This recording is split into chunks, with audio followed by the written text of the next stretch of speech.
Good morning sa inyong lahat. Di pala good morning. Fuck. Tangina, nabangga yung kotse, boy. Nabangga si Barak. Sama ng gising ko ngayong araw, boy. Akala ko gising ko parang panaginip lang lahat. Totoo pala, guys. Okay, boys. Dito ako ngayon sa garahe ni Barak. Ayun si Barak sa likod. Hindi ko na kinoveran, guys. Kinoveran ko to, boys, usually. Kasi makikita nyo yun. Parang may mga bumabagsak sa kanya. Ayun yung cover, oh. Tangina, ito yung pinakayokong mangyari sa isang sasakyan. Kasi sa akin kasi, boys, sobrang importante ng itsura. Ng panlabas na itsura para sa akin. Ng pintura, ng kintab, ng alon. Dati nabangga si Cory, diba? Naalala nyo nabangga si Cory dati. Ayokong panel repainting lang. Pinabuo ko yung sasakyan. Para sa akin talaga, boys, hindi ko alam ha. Sa akin, nahihirapan ako makita yung idea na i-repaint yung panel. Tapos ang makikita ko dun, malapit yung kulay pero hindi niya match na match yung kulay. Never ako nakakita ng repaint na match yung kulay talaga. So ako hindi ko alam paano ang move na gagawin dito. Kasi boys, paano ba nangyari yung bangga? So umuulan no, nasa La Union ako. Pauwi ako ng QC dito. Ngayon sa may bandang Bulacan, sobrang daming truck. Sobrang daming mga bus. No? So apat yung lane sa NLEX, di ba? Ang init pa. Fuck. Guys, natatawa lang ako pero putang ina talaga. Ito yung mahirap kasi boys. Tapos na kasi si Barak, na detail na, nag-graphene coating na, na-coating na ang king tab niya na, naka-mags, naka-coilovers. Wala nang gagawin dito pre. Ngayon putang ina na bangga. Ngayon ganito nangyari boys, cruising on the street on my 6'4", maandar ako, par, di ba maandar ako. Ngayon, putya na nagulat ako, biglang may kumalabog, bagag! Ngayon pagtingin ko sa kanan ko, putya nakatupi na yung side mirror ko, tapos biglang umalog yung kotseng ganyan. Ngayon pagtingin ko, puta kadikit ko na yung gulong nung truck na nasa kanan ko. Ditong side kasi yung nabangga boys, papakita ko sa inyo in a while. Ang lakas ng ulan, so siguro nakatulog siya. Ako guys, dire-diretso lang ako, as in. Alam nyo sa video, hindi ako mabilis magpatakbo talaga. Never ako naging mabilis magpatakbo. Unless sa mga hatawan talaga, no? Pero sa cruising down the NLEX, putya, 80, siguro 90 kasi wala talagang makita. Dire-diretso lang ako. Ngayon tumabi kami dalawa. Una ako, inunahan ko siya. Kasi hindi ko siya makita eh. So, inunahan ko para makita ko sa likuran ko. Ngayon, nagkatingin na kami. Sabi ko, pinatabi ko doon. Ngayon, una akong tumabi. Ngayon, nag-a-action na tatabi siya. Putya, bigla namang umalis. Inisip ko ng mga panahon na yun. Sabi ko na yung truck driver na yun, most likely wala rin naman siyang pambayad. So, mangyayari mag-aaregluhan pa. Gugulo pa yung usap. Dadami pa yung mga sasabihin. Babasa pa ako ng ulan. Lakas talaga ng bagyo. Ngayon, hindi ko na hinabol, pre. Paano ko habulin? Gigit-giting ko yung truck? Paano yun, pre? Hindi nyo makikita dito eh. Kailangan natin ilabas eh. Pero sige na nga. Usog na muna ng gulong natin. Umuwi ako boys kasi kinuha ko yung gulong na Achilles na to sa La Union. Anyway, pakita ko sa inyo kung gas-gas boys. Una kong ginawa pag uwi ko, putya kinarwash ko tong side na to. Gusto kong makita kung may gas-gas eh. Pero dito boys, ayun o, tingnan nyo. Mamaya, actually lalabas ko na lang rin to. Mayroon ipakita sa inyo dito eh. Ito si Cory pala boys. Ayan si Cory. Hindi ko na rin naulanan na to eh. Putya, may mags pa sa loob oh.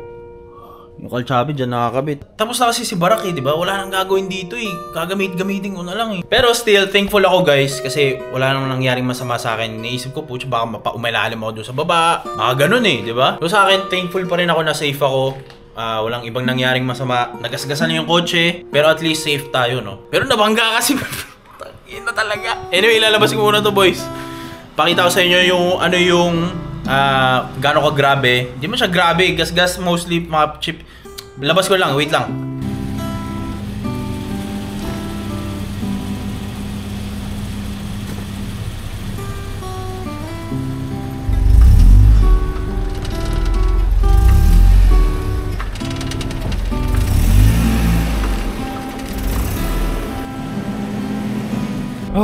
Sa lilabas ng isang kotse boys.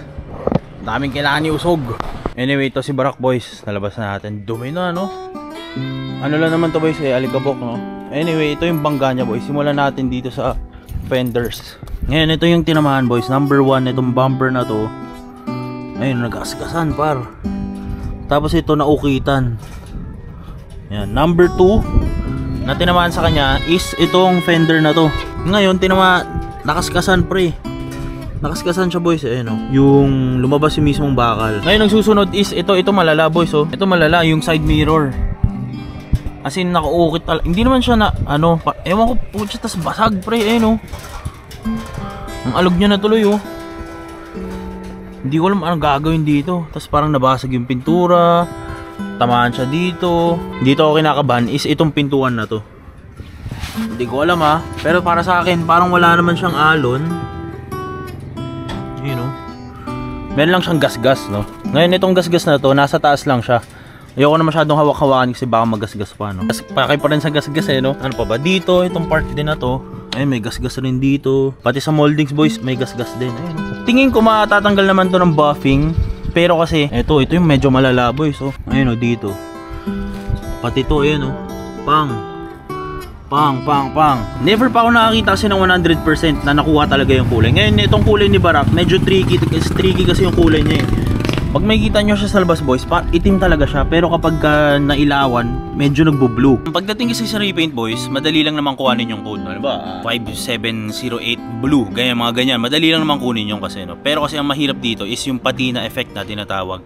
Same kayo ng color code, pero iba yung nag-fade sa araw, iba yung na-coating, iba yung nambo na ng onte sa bagong pintura lang. Hindi ko alam saan dadalhin to. Ngayon, no? So, ang wini-wish ko lang, if ever man, comment down below kung sino yung trusted nyo pagdating sa repaint na ganito. Though, onti lang naman siya, syempre, pero kasi sobrang laking bagay ng pintura sa akin talaga, boys, as in. Ngayon, hindi naman siya kalakihan. Ang iniisip ko lang talaga kasi dito, boys, is yung kung color match.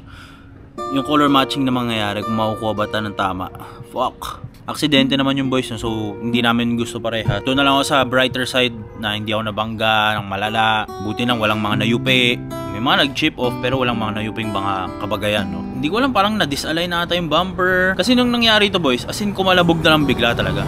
Kasi syempre nakatingin ako sa kalsada, diba? Siguro nakatulog yung kuya, siguro nakalimutan niyang huminga, ganyan. Bigla niya akong binangga, mga ganon. Hindi ko alam eh, putya. Paparepaint natin to bukas. Ayoko muna siya gamitin, boys, nang hindi siya perfect condition eh. Kasi ewan ko, parang mas gusto ko na muna magmotor. Sang inaalala ko pa, boys, is paano yung sayang naman yung graphene coating na kinabit. Diba? Kasi syempre lilihain to most likely. Pipinturahan. Eh, graphene coating na naman yung buong kotse. Tapos back to square one na naman. Tapos pag nakita ko kunwari na repaint, ito masama, boys eh. Kapag na repaint, tapos hindi siya color match, ngayon bakit ganun? Makikita ko everyday hanggang sa mangyayari pa-change color na mangyayari. Ganun ba yun? Fuck. Comment down below, kailangan ko ng tulong nyo. Saan nyo dadalhin yung mga ganitong problema? Sa sa side mirrors, medyo maalog na kasi siya, boys eh. Ano ba to? Papalitan ba to? Higpitan ba yung tornilyo sa baba? Ano ba gagawin dito, no? Pero feel ko makakukut-kut to, boys. Madadaan to ng polish eh. Parang paint transfer ang nangyari. Ngayon dito, hindi ko alam, boys, ha? Pero parang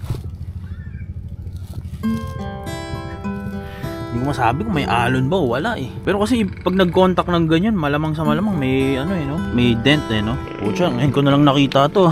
Kinain na ng tuluyan yung fender liner natin, no? Ito pala, boys, tinaas ko pala para sa mga magtatanong kung napanood nyo dati, hindi na natutusok to eh, no? Ngayon tinaas ko na siya ng onte. Kasi nahihirapan na ako i-drive. Ngayon sa likod naman, fitment check tayo. Halos 1.5 na to, ayan. Medyo 1.5 na. Dati kasi hindi na talaga natutusok eh, no? Tapos pala kaya ito yung rason kung bakit tayo bumili punta na tayo ng La Union. Papakita ko na lang rin sa inyo bakit tayo pumunta La Union. Kasi bumili ako ng gulong, no? Ito yung binili ko, 215 na Achilles 80 RK, ayan. Ito yung ikakabit ko sana kay Barak, no? Pero as of now, tigil muna dahil nabangga siya. Kalusan siya. So, tignan natin soon kung ano yung magiging fitment nitong 215 na to. Usually, setup natin 195/55 lang. Pero ito, naglaki tayo ng 20. Lapad na ito. Boy, ganda ng sidewall nito. Ayun, no? Pang. Ngayon, kung titignan nyo na malayo, boys, wala naman talaga, no? Ayun, no? Okay lang eh. Pag pinaka-rush mo to, kintab na ulit na ito. Nag-coating pala sa atin, boys, yung Auto Pro. Tignan mo naman yung ulap na yan, sir. May bangga nga lang sa gilid. Saka sa pintura. Ngayon, titignan mo sa malayo, makintab eh, no? Pero pag sinipat mo sa gedling, ganyan, no?